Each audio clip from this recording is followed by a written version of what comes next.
We're going to look at some examples. Use the given substitution and the chain rule to find dy dx. So they tell us, so these kind of like walk you through the process without you actually doing the process. You'll see in just a second. Y equals the sine of 7 minus 5x.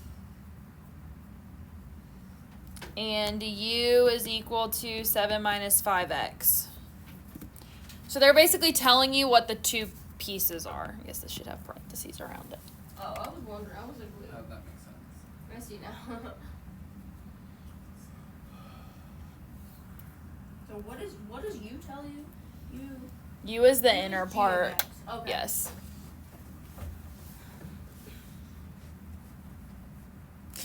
So basically, they want us to find dy du, and then they want us to find du dx, and then they want us to multiply them together. They're just telling you what each piece is supposed to be, basically. So, what is the derivative of sine? Cosine. So this is going to be the cosine of 7 minus 5x. Then over here, what's the derivative of 7 minus 5x? Negative 5. Negative 5. And then we just need to multiply those two things together to find dy dx, because when we multiply dy du times du dx, okay, the du portion cancels, which is what gives us the dy dx, just in case you're confused about why we're doing what we're doing. So then that's going to be negative 5 cosine of 7 minus 5x. And so that would be the derivative of y right there.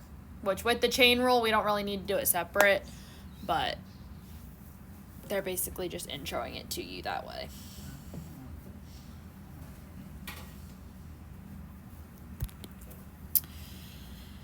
Six, we've got y is equal to 5 cotangent of 2 divided by x, and u is 2 divided by x.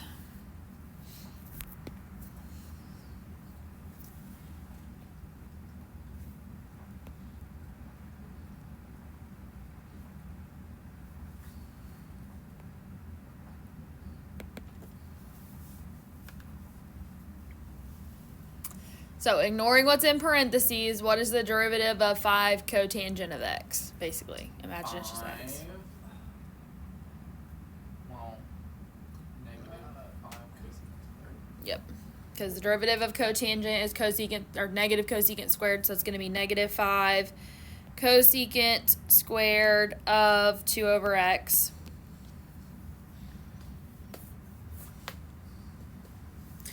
And then du dx. So what's the derivative of 2 over x? Oh, okay. 0. If you need to think of this another way, think of this as 2x to the negative 1.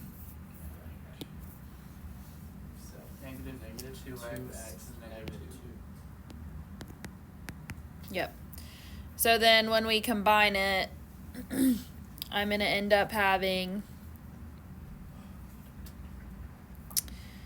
dy dx is equal to negative 5 times negative 2 is going to be positive 10. This x to the negative 2 goes on the bottom, so over x squared, then times cosecant squared of 2 over x.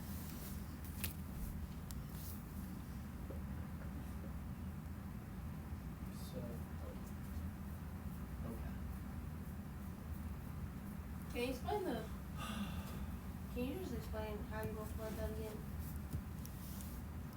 Yeah, I just did negative 5 times this part over here. And then that becomes positive 10, and then x to the negative 2 is really over x squared. like 1 over x squared is really what that is, and then times the cosecant squared of that.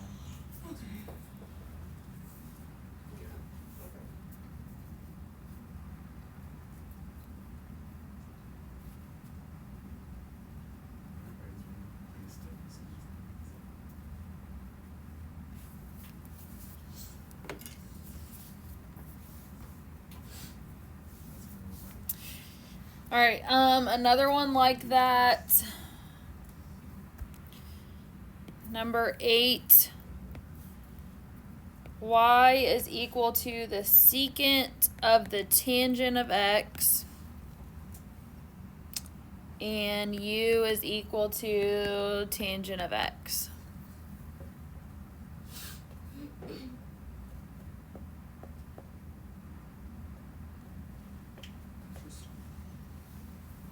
So, what is the derivative of, in general, secant of x? Secant of x, tangent of x. So this is going to be secant of tangent of x, tangent of tangent of x. Oh.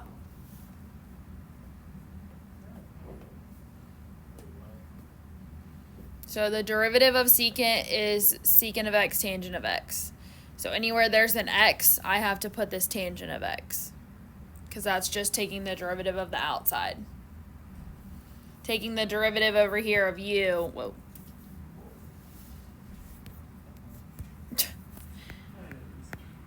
The derivative of u with respect to x, then when I take the derivative of tangent of x, which is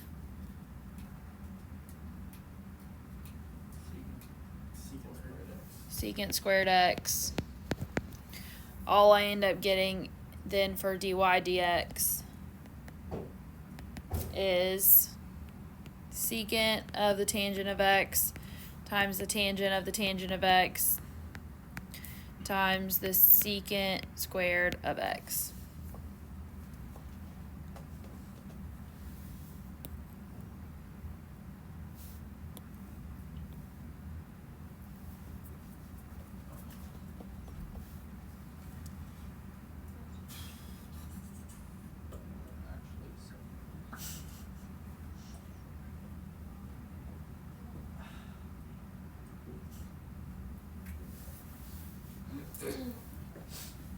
Now they're ready to just throw us right in. What? Oh, I'm not ready. Just throw us in the deep end. I'm ready. You guys get the answers, I'll get the rest. Number 10. These instructions say an object moves along the x-axis so that its position at any time t greater than or equal to 0 is given by x of t is equal to s of t.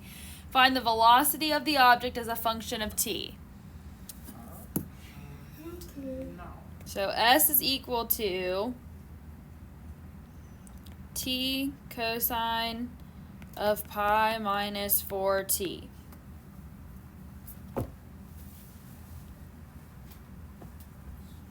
So what do you notice about this? There's T's everywhere. Okay. Well, is it?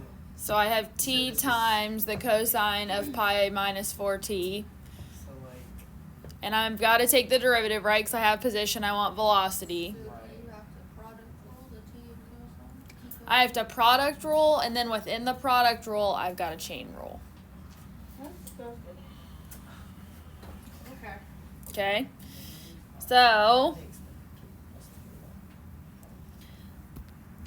in general, product rule says what? so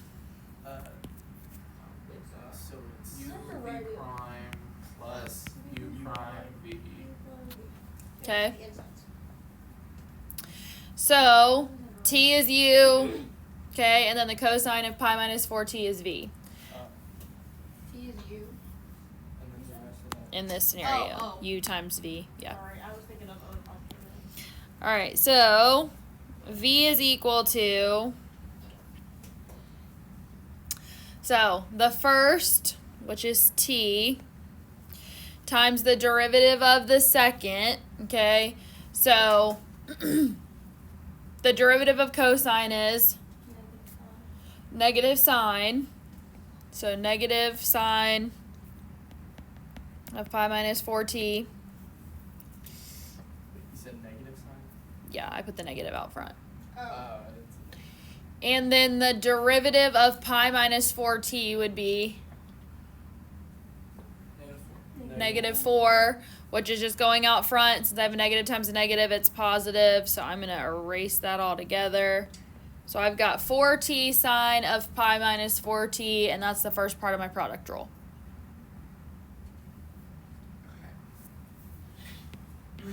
Plus the derivative of the first part, which is t. So what's the derivative of t? 1, so I don't need to write anything, times the second part, so that's just the cosine of pi minus 4t, and you're done.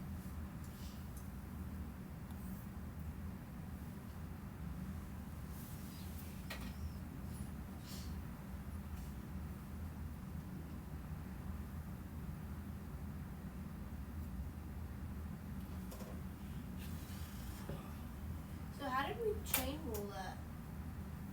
Yeah, how did we change? To do the derivative of the second piece.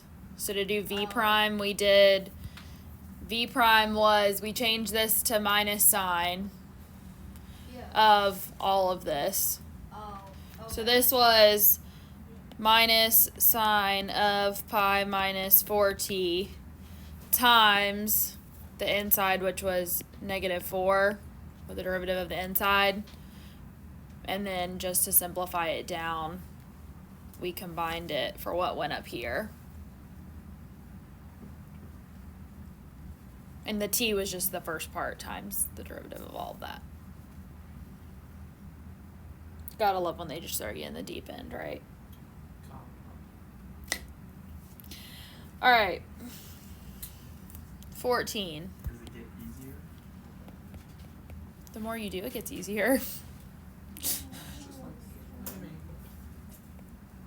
All right, 14. Y equals, in parentheses, cosecant of x plus cotangent of x, all raised to the negative 1. It's not all over, it's now all raised. So when you're trying to figure out like your chain rule, it's going to be stuff that's inside a radical, inside of parentheses, inside like a trig function. Those are the things that basically you're taking the derivative of the outside times whatever the derivative of the inside is. So the derivative of the outside, I basically cover up everything inside the parentheses, and I take the derivative of the parentheses as a whole. So Okay. you're not looking at the stuff in the middle? Correct. Ignore that initially, because I'm going to take the derivative of the outside. Outside, inside rule. It's derivative of the outside. So if I just told you to tell me the derivative of x to the negative 1, what would you tell me that is? 1. Wait. X to the negative 2. Negative x to the negative 2. So this is going to be dy dx is going to be negative parentheses everything in here. So cosecant of x plus cotangent of x raised to the negative 2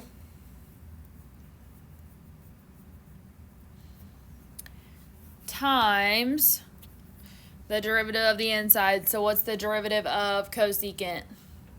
That would be negative cosecant x. Cotangent x. Okay, and then, oh wait, plus the derivative of cotangent. Oh.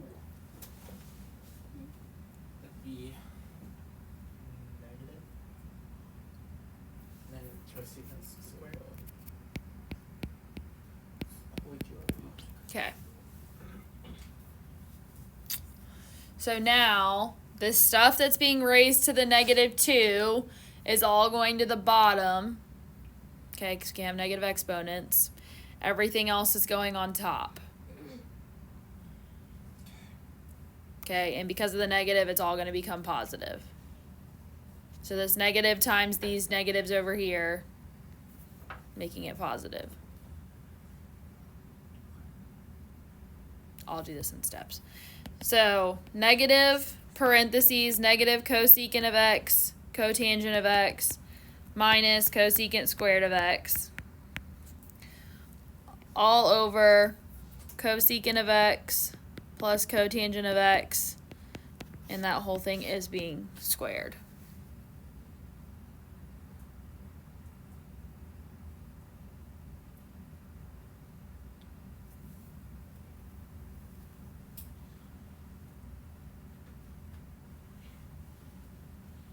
So now on top, this is like a distributive rule. Negative times the negative becomes positive. Negative times negative becomes positive. So this on top becomes just cosecant of x cotangent of x minus cosecant squared of x. Or sorry, plus cosecant squared of x. All over cosecant of x plus cotangent of x squared. Now I'm not done. Because what do I have on top in both pieces? I have a cosecant x in both pieces, so I'm going to take that out.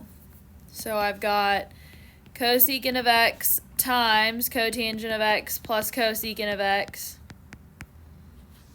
over cosecant of x plus cotangent of x squared. Now what can I do? I cannot do that. There's no cosecant to cancel. You can cancel out the cosecant with cotangent. Yep, I can cancel out the top one with one of the bottom, so the bottom's just going to become 1. So this ends up being cosecant of x over cosecant of x plus cotangent of x.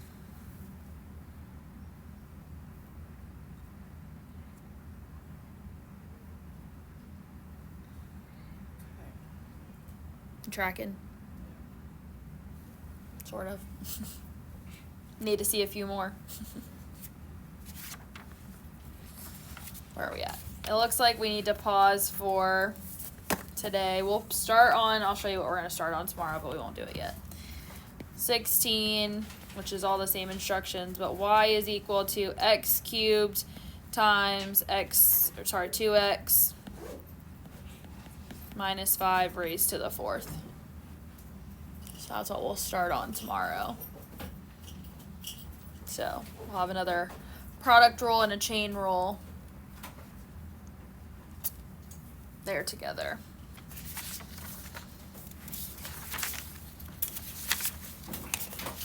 Slim chance we can finish the section tomorrow, but probably not likely.